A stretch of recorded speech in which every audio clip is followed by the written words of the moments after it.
आज वही दिन आया है, सपने में देखा था जिसको, आज वही दिन आया है। सूली के उस पार खड़ी है, माँ ने हमें बुलाया है।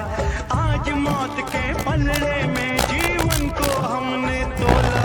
मेरा रंग दे, मेरा रंग दे बसंती चोला, मेरा रंग दे बसंती चोला, मेरा रंग दे बसंती चोला, मेरा रंग दे बसंती चोला। आज रंग दे, आए रंग दे, मेरा रंग दे बसंती चोला, मेरा रंग दे बसंती चोला, मेरा रंग दे बसंती चोला, मेरा रंग दे बसंती चोला, आए रंग दे बसंती चोला।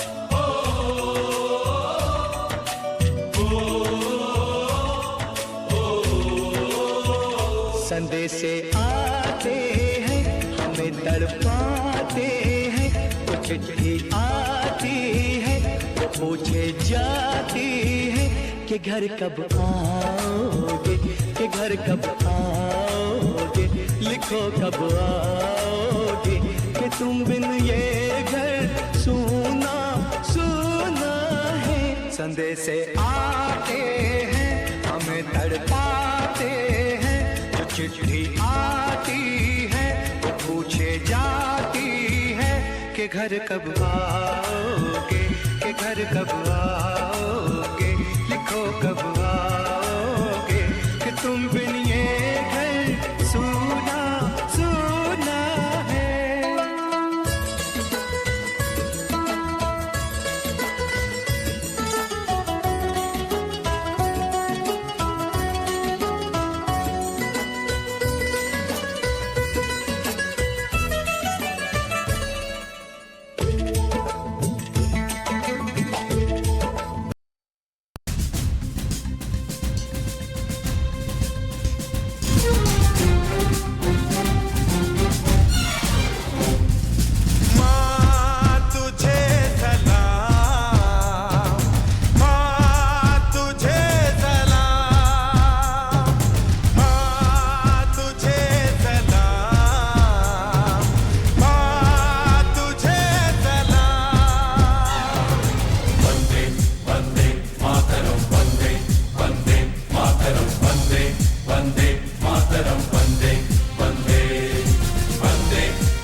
Hello, hello, hello, hello, hello, hello, hello, hello, hello, hello, hello, hello, hello, hello, hello, hello, hello.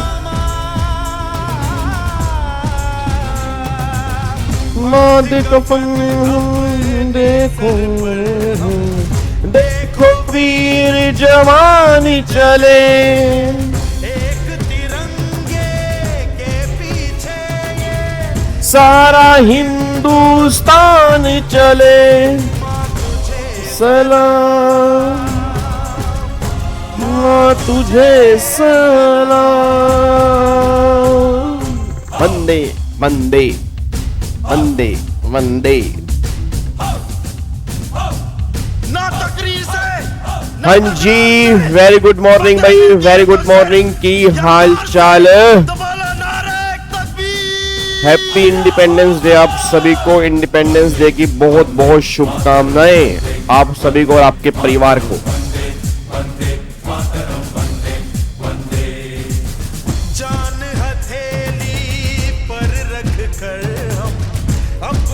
सीना तान चले,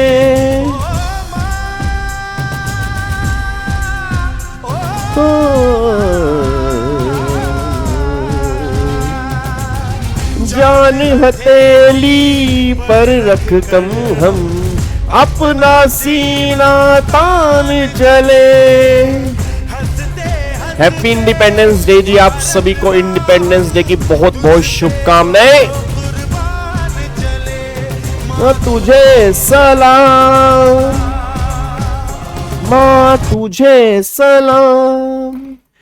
good morning Shreya, good morning Deepak, good morning Disha, good morning smile, good morning Sneha, good morning Ketki, good morning Nimanshi, good morning CA with Shreya. Very good morning ji, के हाल चाल है मेरे यारों? बढ़िया, चलो बहुत बढ़िया जी। Happy independence day. भगवान करे तुम भी आजाद हो जाओ, तुम अपने रिजल्ट से तुम भी आजाद हो जाओ। देश तो आजाद हो गया था, आई थिंक 79th हमारा इंडिपेंडेंस डे है, तो देश को तो आजाद हुए कई साल हो गए, बस अब तुम्हें आजाद होना है। ठीक है जी, तुम्हें आजाद होना है, ये बात ध्यान देना। अब तुम्हें आजाद होना है कि सर देश तो आजाद हो गया, अब हमें आजादी चाहिए इन पेपरों से, इन रिजल्ट से, ताकि अच्छे अच्छे नंबर से हमारे एग्जाम निकले। हमें भी आजाद होना है। बात मेरी समझ में आ रही है? चलो बहुत बढ़िया जी, बहुत बढ़िया तृष्णा, वेरी गुड। ठीक है जी, सैल्यूट है उन सब आर्मी वालों को जिनकी वजह से आज हम यहाँ पे बैठे हैं। सैल्यूट है उन सब लोगों को जिन्होंने देश के लिए कुर्बानी दी, इसलिए आज हम आजाद हैं। सैल्यूट है उस हर एक पर्सन को जिसने डायरेक्टली और इनडायरेक्टली देश की आजादी में कंट्रीब्यूट किया, क्योंकि उनकी वजह से आज हम यहाँ पे बैठे हैं। ठीक है, तो हमेशा ऑलवेज ग्रेटिट्यूड शो करना चाहिए हमारे देश के प्रति, क्योंकि हम तो वहां जाके कुछ नहीं कर सकते, हम तो अपना मुंह ही चला सकते हैं बस। इसने वैसे नहीं किया, ठोक देते, ये कर देते, वो कर देते। बट जिनके लोग शहीद हुए हैं, उनके अगर फैमिली से पूछोगे तो उनके दिल पे क्या गुजर रही है, तो बहुत बड़ी बात है। तो ऑलवेज हमें ग्रेटिट्यूड शो करना चाहिए उन सब लोगों के प्रति जिनकी वजह से आज हम बाहर आराम से घूम पा रहे हैं, आज हम अपनी लाइफ जी पा रहे हैं, आज हम आजादी का जश्न मना रहे हैं। तो वो सब लोग, मतलब जितने भी फ्रीडम फाइटर थे, चाहे वो डायरेक्टली और इनडायरेक्टली, मैं इनडायरेक्टली किन की बात कर रहा हूं, उनकी फैमिलीज जिन्होंने अपने बेटों को भेजा, जिन्होंने अपनी बेटियों को भेजा कि जाओ तुम देश को आजादी दिलवा के आओ, तो उनका सबसे बड़ा क्रेडिट बनता है जो उनकी फैमिली। सब दिल पे पत्थर रखना पड़ता है। मतलब आज बच्चा पढ़ने के लिए जाता है, माँ का कलेजा बाहर निकल जाता है कि बेटा दूर जा रहा है हमसे, और वो देश के लड़ने के लिए गए थे भाई साहब, और कई छोटी छोटी उम्र में कुर्बान हो गए यार, छोटी छोटी उम्र में शहीद हो गए। भगत सिंह जी की उम्र कितनी थी बताओ ना? भगत सिंह जी की उम्र कुछ भी नहीं थी, और भाई साहब हंसते हंसते फांसी के फंदे पर लटक गए। क्यों? उनको देश आजाद करवाना था। तो ऐसे भी फ्रीडम फाइटर देश में हुआ भाई साहब, मतलब अंगार लिए फिरते थे अपनी छाती के अंदर वो। तो हमें कभी भूलना नहीं चाहिए, इवन आने वाली जनरेशन को भी पता होना चाहिए कि ऐसे आजादी नहीं मिली, बहुत कुछ सहा है, उसके बाद आज हम यहाँ पे आजादी का जश्न मना पा रहे हैं। क्योंकि हमें तो पता ही नहीं ना उस टाइम क्या था, हमें तो बस ये पता है कि मतलब कितना, हम अगर सोचे तो हमारी रूह खुद कांप जाती है कि यार कितना उन्होंने सहा होगा। और हमें थोड़ी सी चोट लग जाती है भाई साहब, हमारे घर वाले कहते हैं भाई साहब चलो डॉक्टर के पास। उनके तो भाई साहब पुलिस के अंदर बर्फ पे लटा के, सिलियों पे लटा के पुलिस कितना मारती होगी उनको, बट फिर भी वो देश के लिए भाई साहब सबसे आगे थे वो।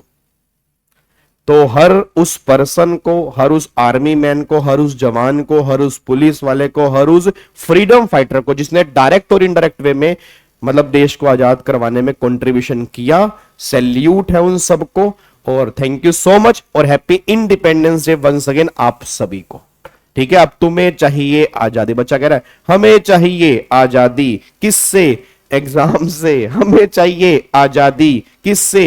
रिजल्ट से। मिल जाएगी, तैयारी करो, एग्जाम दो, पास हो जाओ, आजादी मिल गई, और क्या। ठीक है जी, आ जाओ जी फटाफट, सारे के सारे बच्चे आओ जी, फटाफट सारे के सारे बच्चे आ जाओ। इधर देखो ध्यान से जी। अब यहां पे आज हमें कैपिटल गेन की लास्ट क्लास करनी है ना?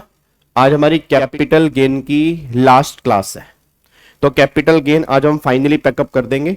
और कल ध्यान रखना, कल जन्माष्टमी है, जन्माष्टमी के दिन भी हमारी क्लास है, बट कल की टाइमिंग जो होगी वो, कल की टाइमिंग भी सेम होगी 7:30 बजे, क्योंकि एक्चुअली क्या है, रेगुलर बैच का ना मेरा 3 दिन ऑफ है, तो रेगुलर बैच की जो मेरी क्लास है वो सुबह 9 बजे है, तो 9 से लेके 11:30 12 बजे तक उनकी क्लास होती है। तो इसलिए मैं 9 बजे का टाइमिंग आपको दे नहीं पाऊंगा। सिर्फ 3 दिन के लिए हम क्लास जो रखेंगे वो मॉर्निंग में रखेंगे, ठीक है ना। 3 दिन के लिए हम क्लास जो रखेंगे वो मॉर्निंग में रखेंगे। तो कल जो हमारी क्लास की टाइमिंग होगी वो 7:30 बजे ही होगी, सेम, ये बात ध्यान देना चाहिए, ठीक है।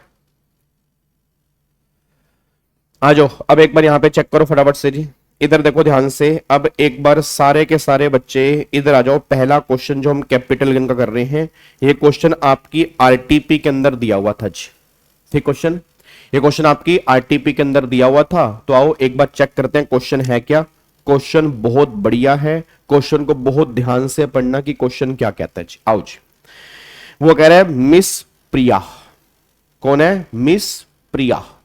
Miss Priya has always been financially aware and strategic with her investment. Oh, मतलब मिस प्रिया जो थी वो हमेशा अवेयर रहती थी और स्ट्रेटेजिक इन्वेस्टमेंट करती थी देख देख के, ठीक है।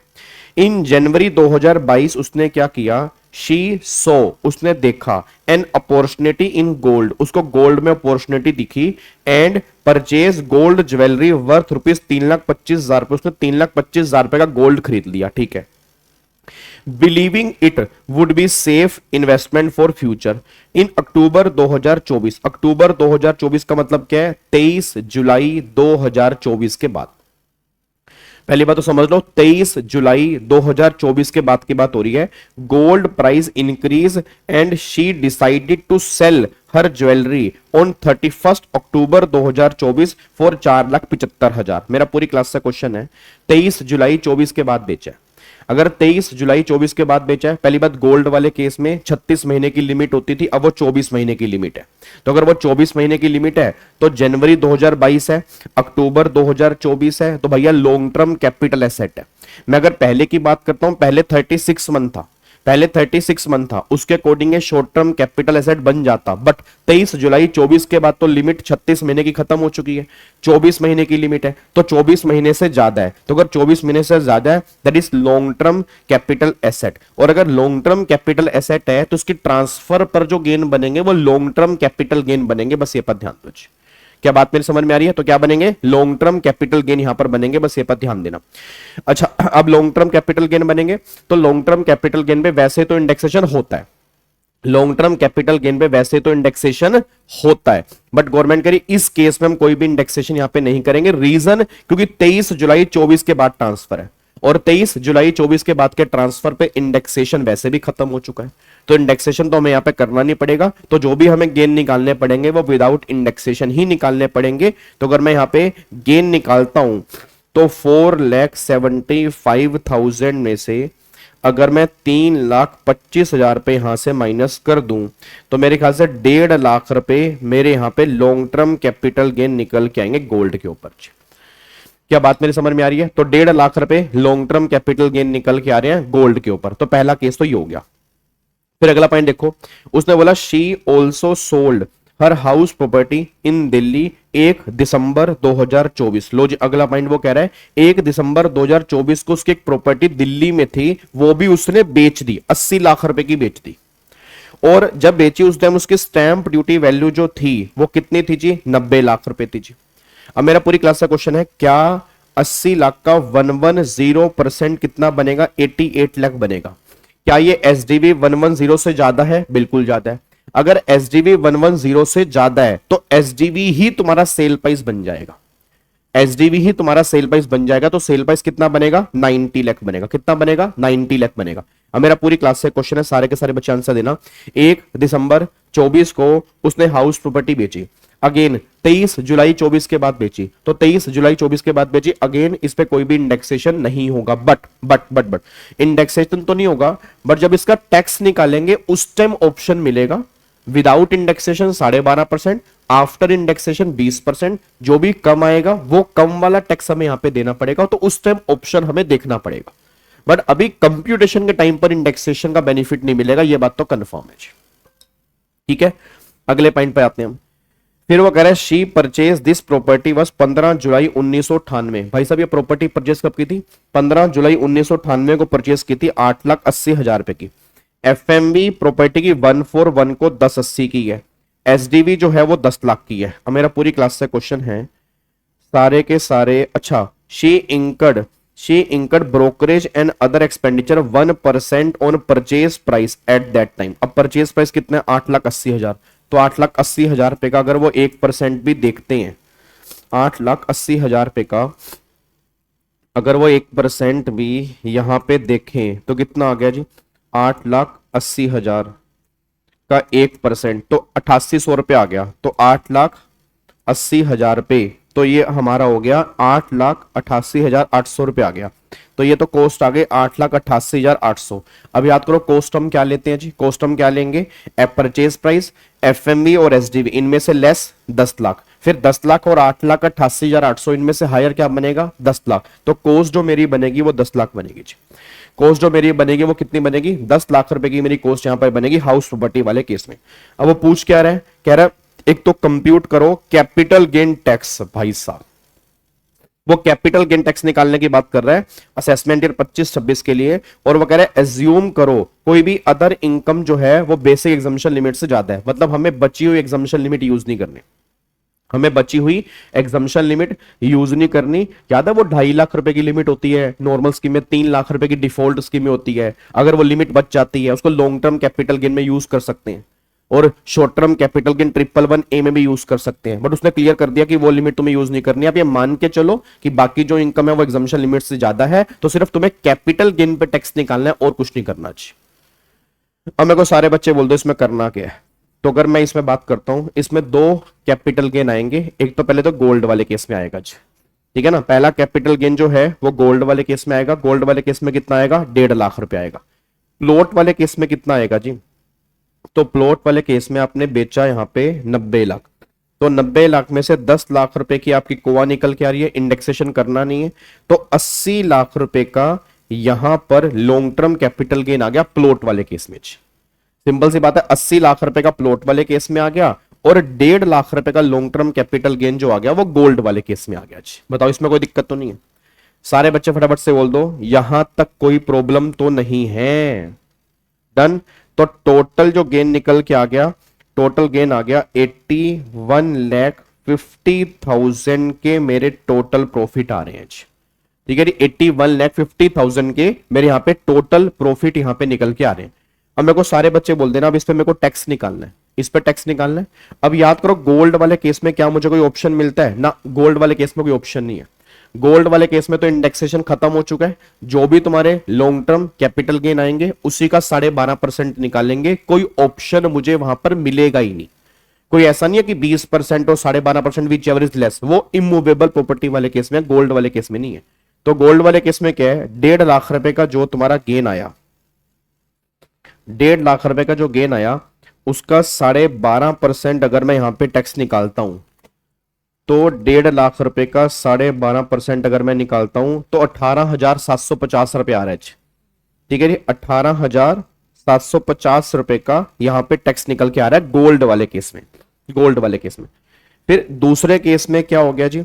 दूसरे केस में जो आपने निकाला 80 लाख, तो 80 लाख रुपए का 12.5%, तो 80 लाख रुपए का 12.5% अगर मैं निकालता हूं, 80 लाख रुपए का 12.5% अगर मैं निकालता हूं, ये आ रहा है 10 लाख रुपए का टैक्स आ रहा है जी। ये 10 लाख रुपए का टैक्स आ रहा है।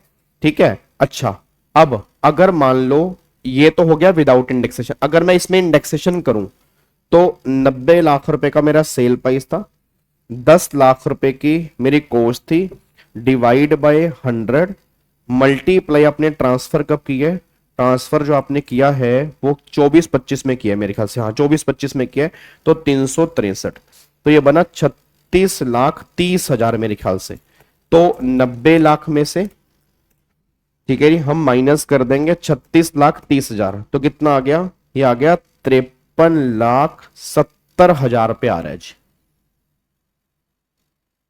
सर आपने वो ब्रोकरेज था परचेज पर, उसको ऐड क्यों किया? क्योंकि मेरे बच्चे एक बात बताओ ना, आपने ब्रोकरेज पे की परचेज पे, तो वो तुम्हारी कॉस्ट का पार्ट नहीं बन गई क्या? भाई साहब क्या हो गया तुम्हें? यार मैंने कोई प्रॉपर्टी परचेज की, उसमें मैंने ब्रोकरेज पे की, प्रॉपर्टी डीलर को कमीशन पे की, तो मेरी कॉस्ट तो बन गई ना, वो वही टोटल मेरा परचेज प्राइस आ गया ना। वो ईओटी थोड़ा है, वो सेल पर थोड़ा पे की है। जब सेल पर पे करते हो तो ईओटी माइनस नहीं करते। ऐसे जब एक्सपेंडिचर और परचेज होंगे तो क्या परचेज प्राइस में ऐड नहीं करोगे? मतलब आप थोड़ा सा खुद सोचो, जब तुम ट्रांसफर पे खर्चा करते हो तो माइनस करते हो, जब तुम परचेज पे कोई खर्चा करोगे तो ऐड नहीं करोगे। तो इससे तुम्हें ऑब्वियस सी बात है नुकसान है। भाई गवर्नमेंट ने कहा तूने खरीदा इतने का, बट खरीदने के लिए तूने ब्रोकरेज पे की इतनी, तो टोटल कॉस्ट तो तुम्हारी इतनी पड़ गई ना, इसलिए वो हमें ऐड करना चाहिए। तो ब्रोकरेज 8,80,000 में 8800 मैंने ऐड की, तो 8,88,800 बन गया। बट वो मेरे किसी काम का नहीं है, क्योंकि वो लेस आ रहा है। हमें कॉस्ट लेनी होती है हायर, तो हायर कितनी है 10 लाख रुपए, इसलिए मैंने कॉस्ट यहां पे 10 लाख रुपए ली है। अच्छा अब यहां पे आ गया 53,70,000 रुपए। अगर मैं इसका 20% अब निकालता हूं तो 53,70,000 रुपए का 20% अगर मेरा यहां पे आ रहा है 10,74,000 रुपए आ रहा है। 10,74,000 रुपए आ रहा है। सर आपने 10 लाख में ऐड नहीं किया ब्रो, तो बेटे 10 लाख में क्यों ऐड करेंगे? हेलो हेलो भाई साहब, हेलो, 10 लाख में क्यों ऐड करेंगे? किस लिए 10 लाख में ऐड करेंगे? आपका एक्चुअल परचेज प्राइस है उसमें ऐड करोगे ना। 10 लाख तो क्या है, 10 लाख तो एसडीवी है, उसमें किस चीज के लिए ऐड करोगे आप? नालायक। अब यहां पे एक बात चेक करना चाहिए, इनमें से लेस क्या बनेगा? 10 लाख बनेगा, तो इनमें से लेस बनेगा 10 लाख। तो 10 लाख प्लस में 18,750, तो 10,18,750 रुपए ये तुम्हारी टैक्स आ रहा है, ये तुम्हारा टैक्स आ रहा है। अच्छा अगर अगर सुनना ध्यान से, अब यहां पे मेरी जो सेल है वो 23 जुलाई के बाद है, तो इतना टैक्स मेरा आ गया। बट अब कायदे से अगर देखोगे तो यहां पर कैपिटल गेन मेरे 50 लाख से ज्यादा है, मेरे 50 लाख से ऊपर है। तो अगर मेरे 50 लाख से ऊपर है तो सरचार्ज भी एप्लीकेबल होगा, तो इसमें 10% मैं सरचार्ज भी लगाऊंगा। इसमें 10% सरचार्ज हो गया, तो ये हो गया 11,20,625। फिर इसमें 4% सेस भी हो गया, 4% सेस भी हो गया, तो 11,65,450 रुपए ये इसका आंसर निकल के आएगा। 11,65,450 रुपए, बिल्कुल स्नेहा करेक्ट आंसर आपका जी। 11,65,450 रुपए ये हमारा करेक्ट आंसर आएगा इस क्वेश्चन का जी। क्वेश्चन बहुत बढ़िया था जी। सर अगर गोल्ड 23 जुलाई से पहले किया होता तो इंडेक्सेशन मिलता? बिल्कुल मिलता, बट उस वाले केस में 36 मंथ हो जाता, बिल्कुल हो जाता। तो अगर 36 मंथ हो जाता तो ऑब्वियस सी बात है वो शॉर्ट टर्म बन जाता, शॉर्ट टर्म बन जाता तो इंडेक्सेशन नहीं मिलता। भाई ये तो रूल फैक्ट है ना कि भैया लॉन्ग टर्म में इंडेक्सेशन मिलेगा। तो अगर उस टाइम शॉर्ट टर्म आता तो फिर स्लैब रेट लगते, फिर वहां पे स्लैब रेट लगाने पड़ते हमें जी। ठीक है जी, लोग कर दें इसको। ठीक है जी, तो एक क्वेश्चन बहुत बढ़िया था, तुम्हारे एग्जाम के अंदर ये क्वेश्चन बन सकता है, ये बात ध्यान देना, क्योंकि मैं आपको बार बार कह रहा हूं कैपिटल गेन में से कंफर्म इस बार क्वेश्चन बनेगा, ये मैं तुम्हें इस बार के एग्जाम में दिखा दूंगा। ठीक है ना, लास्ट अटेम्प्ट में कैपिटल गेन में से इतना कोई क्वेश्चन नहीं बना बट इस अटेम्प्ट के अंदर मुझे पूरे पूरे चांस है कि कैपिटल गेन में से कंफर्म क्वेश्चन बनेगा, बस ये बात ध्यान दो। डन जी, चलो अब इसको लॉक कर रहे हैं। तो अब यहां पे आ जाओ, कैपिटल गेन के अगले क्वेश्चन पे आते हैं। ठीक है, अब यहां पे फटाफट से आ जाओ जी। अब यहां पे फटाफट से आ जाओ, इधर देखो ध्यान से। अब यहां पे एक और क्वेश्चन हम कैपिटल गेन का करने जा रहे हैं, और ये भी क्वेश्चन जो है वो आपकी आरटीपी का ही है। ये भी क्वेश्चन जो है वो आपकी आरटीपी का ही है। सर मैंने एसडीमी में 80-800 ऐड कर दिया था, कोई स्टेप मार्किंग मिलती नहीं, क्योंकि आपकी कोई गलत होगी ना, आपकी कोई गलत होगी, तो कोआ गलत, कैपिटल गेन गलत, कैपिटल गेन गलत, टैक्स गलत, स्टेप वाइज मार्किंग किसकी देगा वो? भाई कम से कम कैपिटल गेन तो सही निकले ना, वहां तक तभी तो नंबर देगा। अब ये थोड़ा कि तुमने सर मैंने सेल प्राइस सही लिखा था, कहा बस सर सेल प्राइस मैंने 90 लाख लिखा था, ना उसके नंबर नहीं मिलेंगे। सर क्वेश्चन में कैपिटल गेन टैक्स पूछा है तो हमें सरचार्ज सेस ऐड नहीं किया तो भी मार्क्स मिल जाएंगे? नहीं, पूरा करके आना पड़ेगा हमें क्वेश्चन। भाई उसने कैपिटल गेन टैक्स का मतलब फाइनल टैक्स, फाइनल टैक्स हमें मान के चलना कि अदर इनकम कुछ भी नहीं है ना। ठीक है ना, तो अदर इनकम के बारे में बताया ही नहीं, तो भैया इसी में ही सरचार्ज ऐड होगा, इसी में ही सेस ऐड होगा। बात समझ में आ रही ना? तो अगर वो ये कहता नॉर्मल टैक्स निकाल जाओ, वो कह रहा है कैपिटल गेन टैक्स मतलब फाइनल टैक्स, तो final tax including surcharge including cess. चलो अब एक बार सारे के सारे बच्चे इस क्वेश्चन के पर आओ। ये क्वेश्चन अगेन, ये क्वेश्चन भी इंपॉर्टेंट है, क्वेश्चन ध्यान से पढ़ना। कह रहा है मिस्टर आनंद है, मिस्टर आनंद सेल कर रहे हैं equity share of different Indian company on 14 मार्च 2024। अब 14 मार्च 2024 को बेच रहे हैं, तो 23 जुलाई 24 से पहले बेच रहे हैं। तो अगर 23 जुलाई 24 से पहले बेच रहे हैं और इक्विटी शेयर बेच रहे हैं, क्या बेच रहे हैं? इक्विटी शेयर बेच रहे हैं। पहला सैम लिमिटेड है जी, पहला जो है वो सैम लिमिटेड है, कंपनी सैम लिमिटेड है, उसकी सेल वैल्यू जो है वो 150 रुपए पर शेयर है। खरीदा जो था 120 रुपए पर शेयर था। एसटीटी आपने परचेज किया था एक्विजिशन पर, तो एसटीटी पे किया, तो ऑब्वियस सी बात है लिस्टेड शेयर की बात हो रही है। फिर एक्वायर किया 2 फरवरी 24 को एक्वायर किया था। अच्छा, नंबर ऑफ शेयर थे 2000। एफएमई 31 जनवरी 18 के देने रखी, ऑब्वियस सी बात है क्यों दे रखी होगी जब आपने खरीदा ही बाद में। आपने खरीदा जो है वो 24 में खरीदा है, तो 31 जनवरी 18 की एफएमई क्यों दे रखी होगी? वो हमारे किसी काम की नहीं है। अब सोच के बोलना, 2 फरवरी 24 को खरीदा, 15 मार्च 24 को बेच दिया, तो ये तो शॉर्ट टर्म कैपिटल गेन आ गई। तो अगर शॉर्ट टर्म कैपिटल गेन है तो ऑब्वियस सी बात है इंडेक्सेशन का तो मतलब ही नहीं है, क्योंकि शॉर्ट टर्म वाले केस में इंडेक्सेशन नहीं होता। अब यहां पे एक बार निकालना कितना आएगा जी। तो अच्छा, उसने पूछा क्या, कह रहा सीआईआई जो है ये 17-18 का इतना है, 23-24 का इतना है। सेल प्रोसीड, अच्छा sale proceed were subject to brokerage, brokerage कितनी है? 0.1%। एंड एसटीटी जो है 0.125% है ग्रोस कंसीडरेशन। तो पहले बात मैं ये बता दूं, अगर तुम्हें कैपिटल गेन थोड़ा सा याद आ रहा हो, तो कैपिटल गेन के चैप्टर के अंदर हमने एक 7th प्रोविजो की थी। 7th प्रोविजो के अंदर मैंने कहा था एसटीटी की कोई भी डिडक्शन आपको नहीं मिलती। अगर आप एसटीटी सेल पर पे करोगे तो माइनस नहीं होगा, अगर आपने एसटीटी परचेज पर पे किया तो ऐड नहीं होगा। तो यहां पे ब्रोकरेज तो हम माइनस कर देंगे, ब्रोकरेज तो हमारा ईओटी बन जाएगा, बट गलती से एसटीटी माइनस मत कर देना। माना एसटीटी सेल पर है, माना वो ईओटी है, but as per capital gain उसकी हमें डिडक्शन मिलती नहीं है, बस ये बात ध्यान देना चाहिए। तो दिमाग में थोड़ी सी क्लैरिटी लेके आना, कहीं ऐसा ना करना कि 0.125% निकालो और ईओटी मान के माइनस कर दो। एसटीटी की डिडक्शन कैपिटल गेन में नहीं मिलती।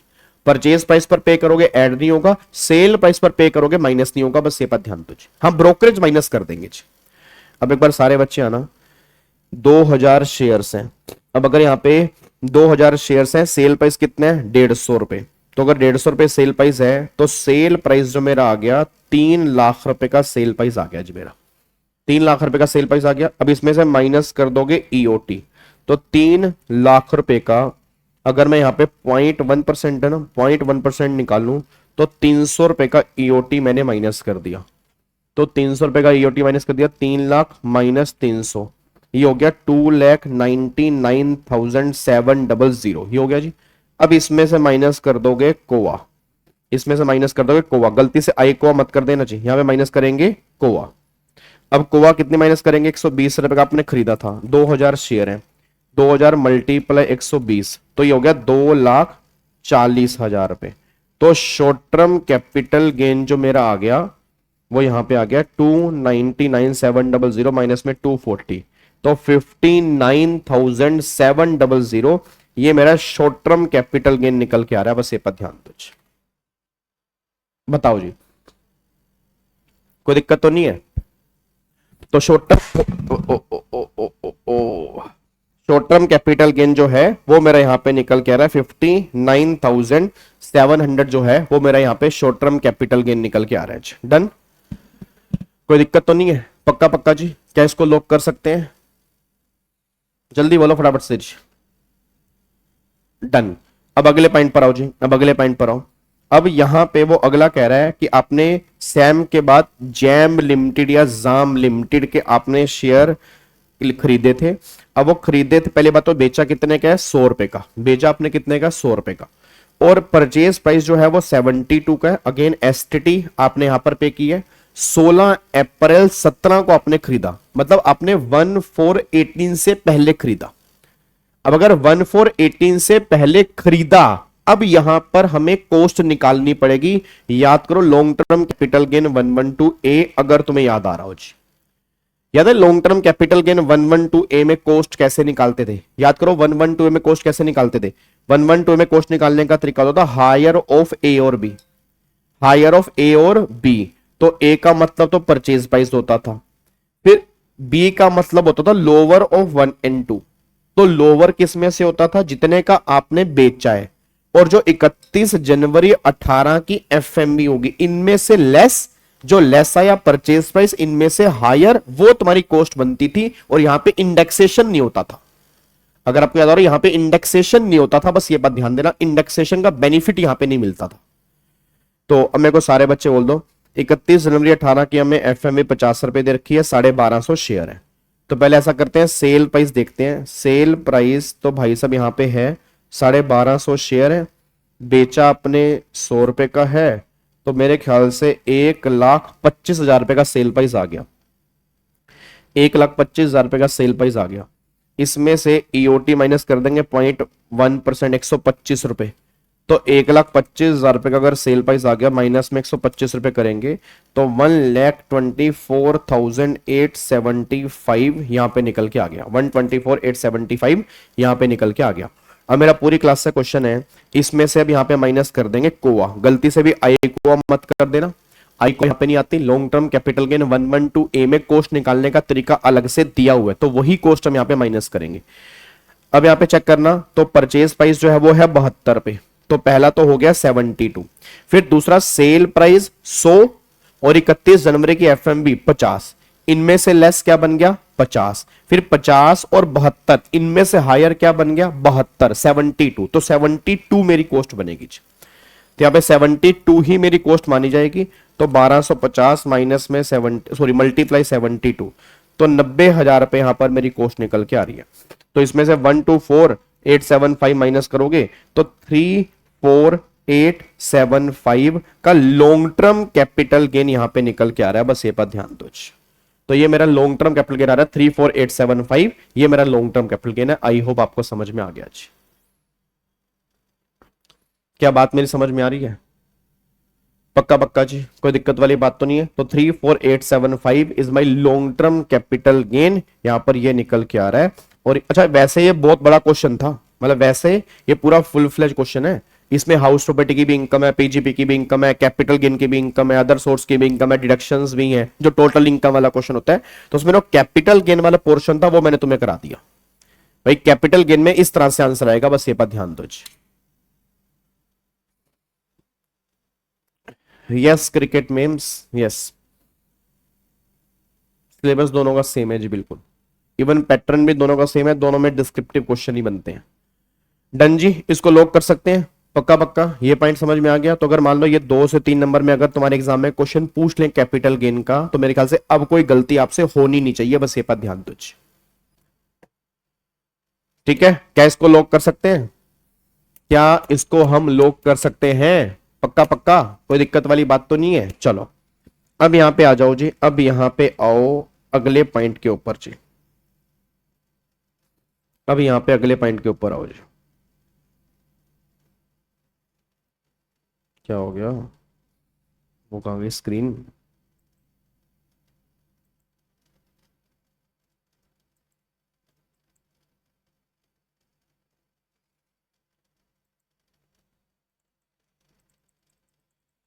ले भाई, काम हो गया। हाँ, वर्किंग नोट में दिखाओगे जी। अब ठीक है, वर्किंग नोट में दिखाओगे जी। ये लो जी। अब एक बार यहां पे आ जाओ फटाफट से जी, इधर देखो ध्यान से। अब 2-3 क्वेश्चन हम कैपिटल गेन के और कर लेते हैं। एक ये क्वेश्चन नंबर 47 कर लेते हैं और एक क्वेश्चन नंबर 49 कर लेते हैं। ये 2 क्वेश्चन हम कैपिटल गेन के अभी खत्म कर देते हैं, ठीक है। और ये क्वेश्चन आप करोगे ट्राई करने की, ठीक है ना। ये वाला क्वेश्चन जो है वो आप करोगे ट्राई करने की, बस ये बात ध्यान देना। आओ जी, एक बार क्वेश्चन नंबर 47 देखना। क्वेश्चन नंबर 47 कह रहा है मिस्टर चंद्रू ट्रांसफर ए वेकेंट साइट। वेकेंट साइट मतलब वेकेंट लैंड हो गया 28 जून 24 को, 28 जून 24 को, 23 जुलाई 24 से पहले की बात हो रही है। 100 lakh site so transfer was acquire, जो की थी वो 9,99,300 की ट्रांसफर की थी 30 जून 2002 को। तो 30 जून 2 का मतलब हो गया 23, ठीक है। ही इन्वेस्टेड 50 लाख रुपए eligible bond issued by rural electrification corporation limited, और 20 नवंबर 24 को उसने यहां पे परचेज किया, ठीक है। ही इन्वेस्टेड 20 लाख रुपए eligible bond by national highways authority of India 6 दिसंबर 24 को, ठीक है। Compute chargeable capital gain in the hands of mister Chandru for assessment year 25-26, और ये इंडेक्स रेट आपको दे रखे हैं जी। मेरे को सारे के, अच्छा मैं आपको इंडेक्स रेट ऊपर लिख देता हूं। यहां पर 2-3 का जो इंडेक्स रेट है वो आपका है 105, और 24-25 का जो इंडेक्स रेट है वो 363 है। तो बस आप मेरे को कैपिटल गेन निकाल के बता दो, कैपिटल गेन कितना आएगा जी। ये आप निकाल के बताओगे इसका कैपिटल गेन कितना आएगा। ये लो जी, सारे के सारे बच्चे इसका कैपिटल गेन निकाल के बताएंगे जी।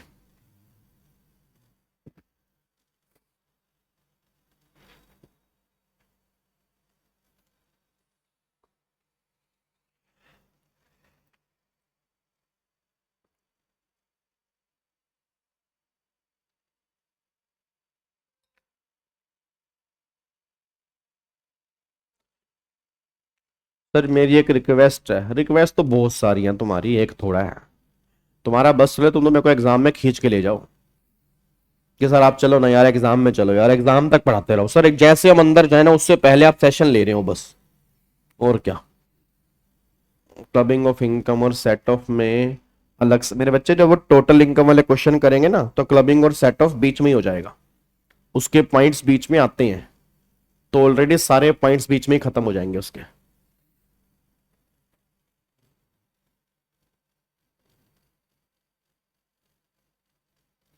हाँ जी बताओ कितना आ रहा है। 15,45,277 ये आंसर आ रहा है पक्का, देख लो।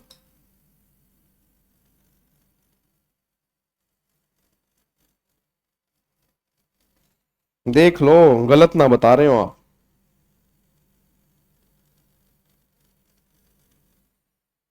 सबका सेम आ रहा है। अच्छा एक बार निकलवाना कैसे जी। सेल प्राइस आपने क्या लिया, सेल प्राइस आपने यहाँ पे 100 लाख रुपए लिया। कॉस्ट तुम्हारी यहाँ पे क्या बनेगी, कोआ बनेगी, आई कोआ बनेगी। ऑब्वियस सी बात है आई कोआ बनेगी क्योंकि 23 जुलाई 24 से पहले है। तो 9,99,300 डिवाइड बाय 105 मल्टीप्लाई 363, तो यहाँ पे आ गया कितना आ रहा है 34,54,723 रुपए।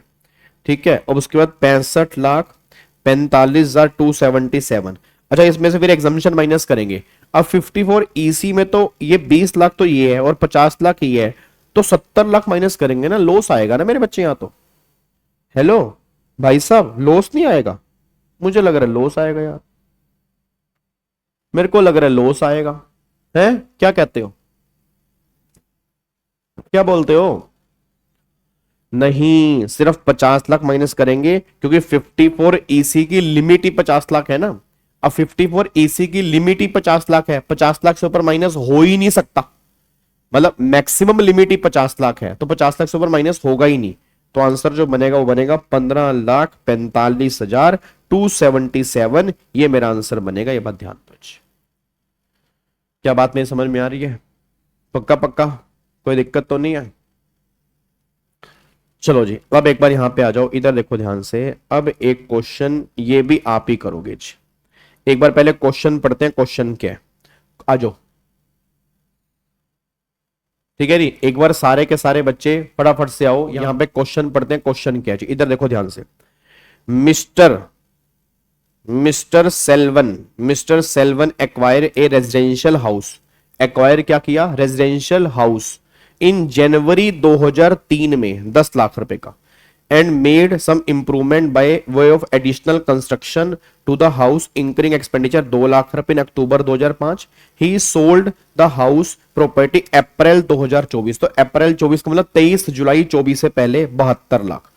फिर value of property was adopted by 80 lakh रुपए बाय स्टैंप ड्यूटी वैल्यू। तो स्टैंप ड्यूटी वैल्यू जो है वो 80 लाख रुपए की है। तो मैं देखना पड़ेगा कि 72 लाख लेने हैं 80 लाख लेने हैं, अभी आगे जाके पता लगेगा। उसके बाद फिर वो कह रहे हैं ही एक्वायर रेजिडेंशियल हाउस इन मे 2024 25 लाख, और 20 लाख रुपए उसने बॉन्ड्स में इन्वेस्ट कर दिया एनएचए का दिसंबर 24 में। कह रहा है कंप्यूट करो capital gain chargeable to tax, और what would be the tax consequence in and in which assessment year would it be taxable if house property was acquired in May 24 is sold 40 lakh रुपए मार्च 26 में। अगर ये बेच दी, एक बार इसको तो छोड़ दो, पहले तो मैं ये बताओ नॉर्मल केस में कैपिटल गेन कितना आएगा, ये तुम्हारे सामने इंडेक्स रेट है।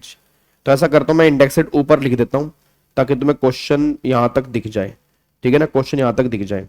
तो मैं यहां इंडेक्स रेट लिख रहा हूं, 2 3 का जो इंडेक्स रेट है वो आपका है 105, ठीक है। उसके बाद जो इंडेक्स रेट दिया हुआ है 5 6 का 117, 5 6 का 117, और 24 25 का जो इंडेक्स रेट है वो 363H, ठीक है जी।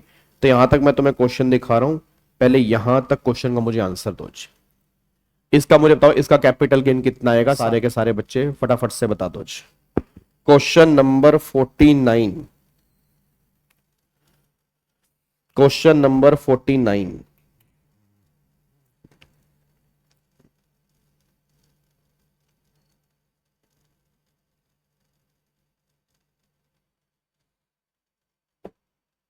क्वेश्चन ध्यान से करना जी।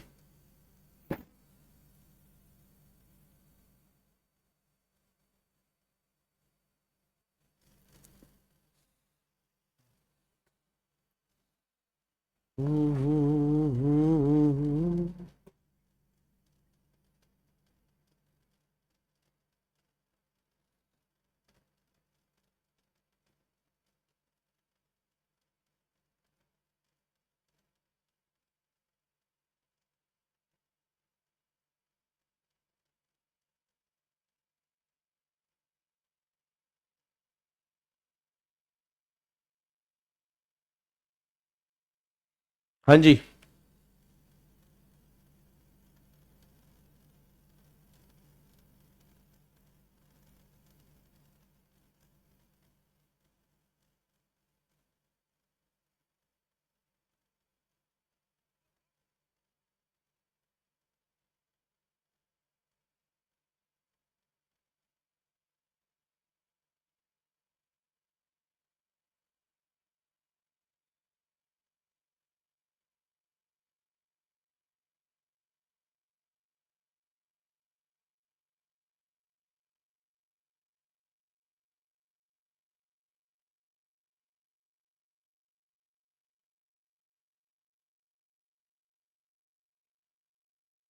बोलो भाई।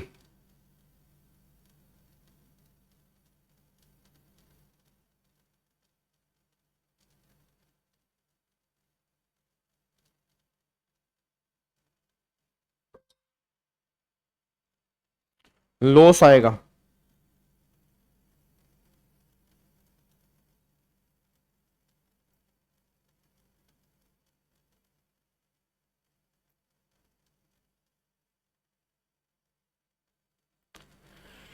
लॉस आएगा। Long term capital gain Niranjan का कुछ अलग आ रहा है, तृष्णा का कुछ अलग आ रहा है, गौरव का कुछ अलग आ रहा है, ऋषि का कुछ अलग आ रहा है, क्या आ रहा है बताओ।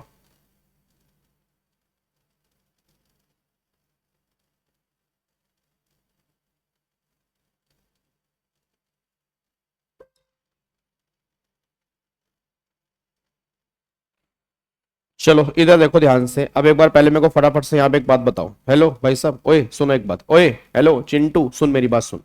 एक बात मेरे को बताओ, यहाँ पर तुम्हारा सेल प्राइस कितना बनेगा? सेल प्राइस यहाँ पर 80 लाख बनेगा, ये बात तो क्लियर है, क्योंकि एसडीबी जो है वो 110% से ज्यादा है।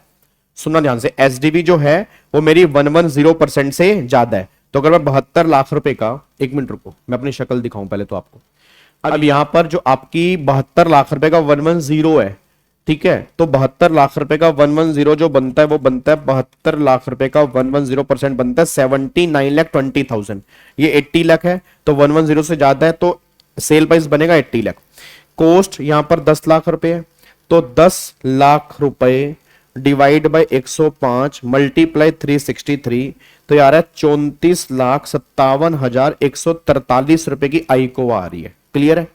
उसके बाद फिर 2 लाख रुपए मेरा ईओटी है, तो 2 लाख रुपए डिवाइड बाय 117 मल्टीप्लाई 363, तो यार है 6,20,513 रुपए, ये आ गया जी। अब मेरा लॉन्ग टर्म कैपिटल गेन कितना आ गया? 39,22,344 रुपए। अब मेरा पूरी क्लास से क्वेश्चन है, उसने घर खरीदा 25 लाख का, तो 25 लाख की सेक्शन 54 में एग्जम्पशन मिल गई। उसने 20 लाख रुपए की इन्वेस्टमेंट की बॉन्ड्स में दिसंबर 24 में, यहां थोड़ी सी प्रॉब्लम है, यहां उसने तुम्हें कंफ्यूज कर दिया। अब बहुत सारे बच्चों ने बोला सर 54 ईसी मिलेगा, बिल्कुल मिलता, बिल्कुल मिलता, अगर ये इन्वेस्टमेंट 6 महीने के अंदर होती। याद है 54 ईसी में क्या लिखा था कि अगर ट्रांसफर की डेट से 6 महीने के अंदर इन्वेस्टमेंट हो जाती है तो 54 ईसी मिलता है। ट्रांसफर तुमने किया अप्रैल, तो भैया मई जून जुलाई अगस्त सितंबर अक्टूबर 6 महीने बीत गए। 6 महीने के बाद आपने इन्वेस्टमेंट की है, तो अगर 6 महीने के बाद किया तो 54 ईसी आपको मिलेगा ही नहीं। तो सिर्फ 25 लाख रुपए के गेन जो होंगे वो एग्जम्प्ट होंगे, इसमें से 25 लाख रुपए के मैं गेन माइनस करूंगा बस। तो बैलेंस जो निकल के आएगा वो आएगा 14,22,345 रुपए का। ये मेरा लॉन्ग टर्म कैपिटल गेन आएगा, बस ये पर ध्यान दो। क्या बात मेरी समझ में आ रही है? पक्का पक्का, यहां तक कोई दिक्कत तो नहीं है? तो यहां बहुत ध्यान से पढ़ना, 54 ईसी का बेनिफिट आपको नहीं मिलेगा। रीजन, क्योंकि आपने जो इन्वेस्टमेंट की है वो 6 महीने के बाद की है, तो 54 ईसी आपके लिए यहां पे एप्लीकेबल नहीं है। उसके लिए इन्वेस्टमेंट 6 महीने के अंदर करनी होती है ट्रांसफर की डेट से। क्लियर है? चलो अब अगले पॉइंट पर आओ। अब उसने बोला कि आपका आंसर मतलब क्या होता टैक्स कॉन्सिक्वेंस अगर हाउस प्रॉपर्टी हम बेच दे मई 24 में। तो याद करो, याद है मैंने क्या कहा था कि जब कोई नया घर खरीदते हो तो 3 साल से पहले उस नए घर को बेच नहीं सकते। अब जो तुमने नया घर, जो 25 लाख रुपए का नया घर खरीदा, इसको 3 साल से पहले बेच ही नहीं पाओगे। आपने मई 24 के अंदर खरीदा और मार्च 26 के अंदर बेच दिया आपने, 3 साल से पहले आपने बेच दिया। तो अगर 3 साल से पहले बेच दिया तो जो कैपिटल गेन एग्जम्प्ट हुए थे वो टैक्सेबल हो जाएंगे। बट कैसे टैक्सेबल होंगे? ऐसे नहीं जैसे तुम सोच रहे हो। अब यहां पे बेचा कितने का जी? बेचा अपने 40 लाख का है, खरीदा कितने का था? 25 लाख। तो गवर्नमेंट कहती है 25 लाख का खरीदा, तेरी कॉस्ट है, इसमें से 25 लाख रुपए एग्जाम्प्ट हुए माइनस कर दे, मतलब तेरी कॉस्ट नील है, तो पूरे के पूरे 40 लाख रुपए कैपिटल गेन है। मतलब अल्टीमेटली गवर्नमेंट ने वो 25 लाख टैक्सेबल कर दिए, बट कैसे कर दिए? कॉस्ट में से जो कैपिटल गेन एग्जाम्प्ट हुए थे वो माइनस कर दो, बैलेंस तेरी कॉस्ट हम यहां पे काउंट कर लेंगे। अब यहां पे 25 लाख का खरीदा था, 25 लाख एग्जाम्प्ट हो गए थे ना, तो 25 में से 25 गए नील, तो पूरे के पूरे 40 लाख रुपए कैपिटल गेन जो होंगे वो टैक्सेबल हो जाएंगे। ये बात ध्यान दो, क्योंकि आपने 3 साल के अंदर ये घर बेच दिया बस। क्या बात मेरी समझ में आ रही है? पक्का पक्का। तो ये पॉइंट यहां पे निकल के आ रहा है। ठीक है, तो फाइनली अब जाके मोटा मोटी कैपिटल गेन के हमने कई सारे क्वेश्चंस प्रैक्टिस किए। इसकी मैंने प्रेजेंटेशन क्यों नहीं कराई? क्योंकि प्रेजेंटेशन ऑलरेडी हमने कैपिटल गेन की पहले कर ली है। अब हर क्वेश्चन की प्रेजेंटेशन करेंगे उसका कोई फायदा नहीं है। मतलब आपको एक पैटर्न समझ में आ गया कि कैपिटल गेन के अगर क्वेश्चन आएंगे तो प्रेजेंटेशन कैसे करनी है। टेबल फॉर्म प्रेजेंटेशन है, आपको मैंने उसके कुछ एग्जांपल भी यहाँ पे लिखवा दिए थे किस तरह से करनी है। अब उसके बेस पे फिर हम यहाँ पे क्वेश्चन कर चुके हैं। ठीक है, तो मोटा मोटी कैपिटल गेन अदर सोर्स के ऊपर हमने 4 दिन लगा दिए। जितने भी क्वेश्चन हमने किए मेरे को लग रहा है हमने आरटीपी कर ली, एमटीपी कर ली, पास्ट के मैंने क्वेश्चन चेक किए, उसमें एक आधा क्वेश्चन वो मैंने करवा दिया आपको। ठीक है, उसके बाद जो क्वेश्चन बैंक के कुछ इंपॉर्टेंट क्वेश्चन थे वो भी हमने कर लिए, मॉड्यूल के कुछ इंपॉर्टेंट क्वेश्चन थे वो भी हमने यहाँ पे कर लिए। ठीक है, अब इसको हम यहाँ पे लॉक कर रहे हैं। अगर तुम्हें होमवर्क लेना है तो होमवर्क आप ले सकते हो। एक बार क्वेश्चन नंबर 50 ये एक बार ट्राई कर लेना, और क्वेश्चन नंबर 51 एक बार ये ट्राई कर लेना। 50 और 51 आपका होमवर्क है, ये दोनों एक बार आप घर से ट्राई करेंगे। क्वेश्चन बैंक का क्वेश्चन है पेज नंबर 11.41, और क्वेश्चन बैंक आप सबके पास है ही है, लिंक मैंने सबको दिया हुआ है, उसमें सारे के सारे पीडीएफ हैं, उसमें से आप ये क्वेश्चन नंबर 50 और 51 ट्राई कर सकते हैं। ठीक है, अब कल से सुनना मेरी बात को, कल से हम स्टार्ट करेंगे पीजीबीपी प्लस में टोटल इनकम वाले क्वेश्चन। ठीक है, और कल हम शुरुआत करेंगे सबसे पहले मॉड्यूल से। ठीक है, सबसे पहले हम मॉड्यूल से स्टार्ट करेंगे, बस ये पर ध्यान दो। तो सबसे पहले हम मॉड्यूल से स्टार्टिंग करेंगे कल हम क्वेश्चंस की, फिर धीरे धीरे आरटीपी के ऊपर आएंगे, धीरे धीरे एमटीपी के ऊपर आएंगे, पास्ट के क्वेश्चंस पे आएंगे। अब ये लगा लो आने वाले कम से कम भी 13 से 14 दिन जो है वो हमारे उसी की हैं। तो मेरे ख्याल से आपकी बहुत सफिशिएंट प्रैक्टिस हो जाएगी, प्रेजेंटेशन की भी प्रैक्टिस हो जाएगी, और तुम्हें आइडिया भी लग जाएगा कि ये क्वेश्चन करने में कितना टाइम लग रहा है। ठीक है, बट ध्यान रखना कल और परसों संडे है ना, संडे हमारी क्लास नहीं होगी, तो सैटरडे कल है। हाँ, तो कल हमारी क्लास जो होगी वो सुबह 7:30 बजे होगी। ठीक है, कल हमारी क्लास सुबह 7:30 बजे होगी। देन मंडे से फिर जो हमारी क्लास होगी वो सुबह 9 बजे होगी। ठीक है ना, मंडे से हमारी क्लास जो होगी वो सुबह 9 बजे होगी, बट कल जो क्लास होगी वो 7:30 बजे होगी, बस ये पर ध्यान दो। ठीक है, चलो बाकी मिलते हैं फिर कल वाली क्लास में जी। ओके जी, बाय बाय, टाटा, थैंक यू सो मच, जय हिंद, God bless you, love you all and happy independence day आप सभी को once again. Thank you so much, God bless you ji.